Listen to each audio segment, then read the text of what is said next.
ગોંડલના રાજકારણમાં અનેક પ્રકારના પળો એક પછી એક ખુલી રહ્યા છે અને પોલીસના ચોપડે પણ હવે ગુના નોંધાઈ રહ્યા છે. બન્ની ગજેરા જે પાટીદાર યુવાન છે તેણે ગોંડલ અને ગોંડલના નેતાઓ વિશે જે પ્રકારની ટિપ્પણી કરી હતી તેના વિરુદ્ધમાં ગુનો દાખલ થયો હતો અને આ મામલે એક પછી એક આરોપી પણ બન્યા હતા અને એડવોકેટ દિનેશ પાતર આરોપી બને છે, જામીન મેળવે છે અને હવે રડતા રડતા તે પોલીસ પ્રશાસન અને જયરાજસિંહના ઇશારે તેને પ્રતાડિત કરવામાં આવે છે તેવા તેમના આરોપ છે.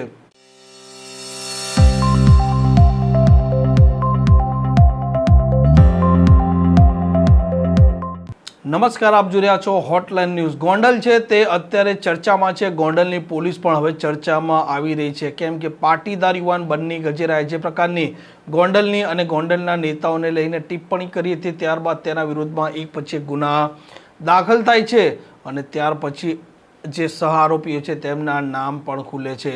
આ મામલે દિનેશ પાતર છે તેમનું પણ એક કેસમાં નામ ખુલે છે. પોલીસ પાસેથી તે જામીન મેળવે છે. જામીન મેળવ્યા બાદ તે દવાખાનામાં જાય છે. તે સમયે તે પોલીસ પ્રશાસન પર અને જયરાજસિંહ જાડેજા પર ગંભીર આરોપ લગાવે છે કે તેમને ખોટી રીતે પ્રતાડિત કરવામાં આવે છે અને રડતા રડતા તેમણે તેમની વ્યથા પણ ઠાલવી છે. અરે ભાઈ સાહેબ, ધરપકડ તો રાજકોટ નાબાલિગ દીકરીઓને સોશિયલ મીડિયામાં ન્યૂઝ જોયા પછી અમે લીગલ ફાર્મ ચલાવતા હોય અને લોકોને ન્યાય અપાવવા માટે રાજકોટ ગયા. એ પણ અમારો ગુનો હતો. એમાં અમે ગયા, એમાં ગુનો નોંધાણો, ગુનો બન્યો હતો નોંધાણો. અમારું કોઈ ઇન્વોલ્વમેન્ટ નહીં, ફક્ત એક એઝ એ એડવોકેટ તરીકે. છતાં અમને જે માણસને ખોટો ગુનો હોય તો સામનો કરવો જોઈએ, અથવા એ મર્યો છે કે મારી નાખવામાં આવ્યો છે, પોલીસ એ દિશામાં તપાસ નથી કરતી અને અમારી જેવા લોકોને સાક્ષી બનાવવા જોઈએ તો આરોપી બનાવી દે છે, ખોટી રીતે જેલમાં મોકલવામાં આવે છે. બાર એસોસિએશનનો હું આભાર માનું છું. તાકાતથી મારી પડખે ભરી અને સરકાર સુધી વાત પહોંચાડે છે કે ખોટા ગુના એડવોકેટ ઉપર દાખલ ન કરો. ત્યાંથી અમને ન્યાયતંત્રએ ન્યાય આપી રિમાન્ડ નામંજૂર કરેલ, જામીન ઉપર છોડેલ, છતાં લોકો પાછા પડતા નથી.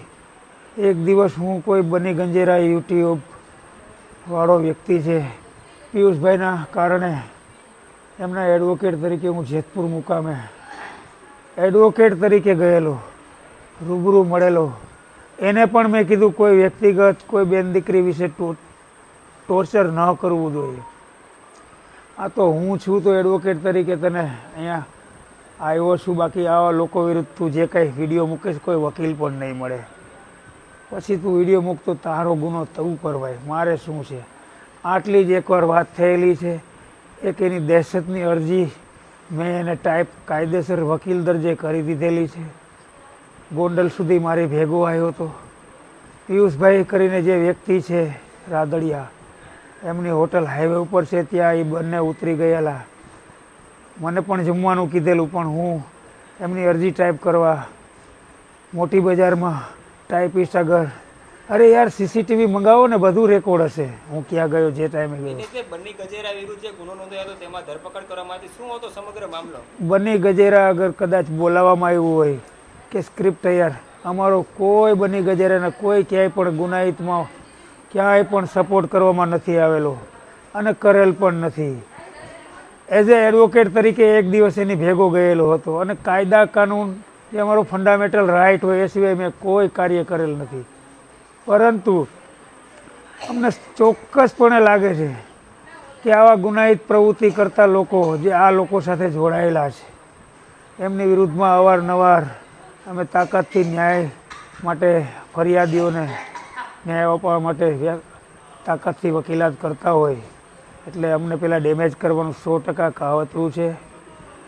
એટલે તાલુકા પોલીસ સ્ટેશનની અંદર પિયુષભાઈ રાદડિયાને પણ ગેરકાયદેસર અટકાયત નામ ખોલાવીને કરી 24 કલાક રાખ્યા. તમારી સાથે શું બનાવ બન્યો છે તાલુકા પોલીસ સ્ટેશનમાં? મને પણ જાણવા મળ્યું કે પિયુષભાઈને તાલુકા પોલીસ સ્ટેશને લઈ ગયેલા છે.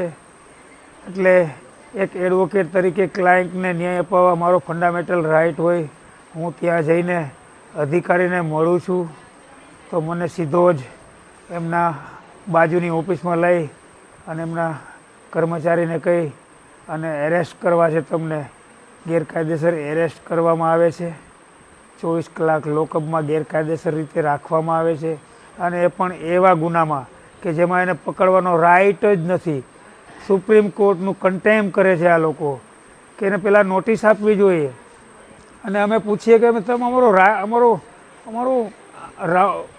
આ જે ગુનામાં અમને ધરપકડ કરો છો એમાં અમારો રોલ શું છે એટલું તો ખાલી કહો, તો અમે અમારા એડવોકેટને કહીએ કે મારો આવો રોલ ભૂલથી થઈ ગયો હોય તો અમને કોઈ એડવોકેટને પણ ન મળવા દે, અમારા આગેવાનોને પણ મળવા ન દે. દિનેશભાઈ, થોડી વાર પહેલા સારવારમાં આવ્યા ત્યારે તમે પોલીસ પર આક્ષેપ કરી રહ્યા હતા કે માર મારવામાં આવ્યો હતો, શું હતો એ સમય? અરે યાર, ધમકીઓ આપતા હતા કે તમને તો હજી માનસિક ટોર્ચર તો કરશું જ. ધમકીઓ આપવામાં આવતી હતી અધિકારીઓ દ્વારા કે ભાઈ તમે થાકી જાશો, કેટલુંક લડશો, બાકી તમને કેટલો ટાઈમ રાખવા ન રાખવા એ તો અમારા સત્તાની વાત છે.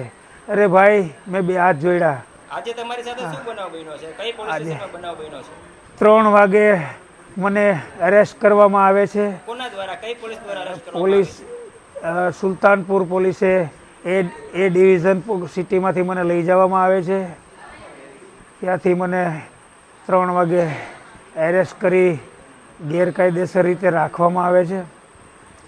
અને પર્સનલી ઓફિસમાં મને એવું કહેવામાં આવે કે ભાઈ આ બધું તમે તો એડવોકેટ છો, સમજી શકો, પણ અમારું નહીં ચાલે, આ બધું ઉપરથી થાય છે ભાઈ. આ બધા અધિકારીઓના CDR કઢાવો ને યાર, સીધા એસપીના કનેક્ટમાં, DYSPના કનેક્ટમાં. આ લોકો એની સૂચના મુજબ બધું ગેરકાયદેસર પ્રવૃત્તિ કરી એનકેન ગુનાઓમાં ફિટ કરી. 100% તો મારી તબિયત લથડી એટલે મને ડરના માયરા મને સિવિલે લાવ્યા, બાકી મને તો હજી એ ડિવિઝને લઈ જવાની તૈયારી હતી. પછી ત્યાંથી કોઈ બીજો કોઈ ગુનો રામ જાણે કયો હોય. પોલીસ સ્ટેશને કેટલા વાગે જામીન કર્યા અને કેટલા વાગે તમને ત્યાંથી છોડવામાં આવ્યા? એ લોકોની ભૂલ હતી, એને જામીન તો 24 કલાક પછી કરવા જોઈએ, પરંતુ એને મને જામીન લાયક ગુના હોય ને, હાથ જોડી અરેસ્ટ મેમોમાં સહી કરાવી. મેં કીધું વાંધો નહીં, કીધું હું નોટિસમાં નહીં કરું, કારણ કે નોટિસમાં મને કાંઈક તો ટાઈમ આપવો જોઈએ ને. કાંઈ વાંધો નહીં, તમે BNSના નવા કાયદા મુજબ તમે એમાં તો સહી કરશો ને. ના છૂટકે સહી ન કરવી હોય ને ભાઈ, તો એ સહી કરવી પડે. આવી ગેરકાયદેસર સહીઓ કરાવવામાં આવી છે, ગેરકાયદેસર ગોંધી રાખવામાં આવ્યો છે. મને taluka police station, A division police station અને સુલતાનપુર પોલીસ સ્ટેશને. આ પ્રકારના સમાચાર, આ પ્રકારના અહેવાલ માટે હોટલાઇન ન્યૂઝની આ ચેનલ જોવાનું અને સબસ્ક્રાઇબ કરવાનું ભૂલતા નહીં. નમસ્કાર. આવા પ્રકારના વિડીયો તમને જોવા ગમતા હોય તો હોટલાઇન ન્યૂઝ ચેનલને લાઇક, શેર અને સબસ્ક્રાઇબ કરો.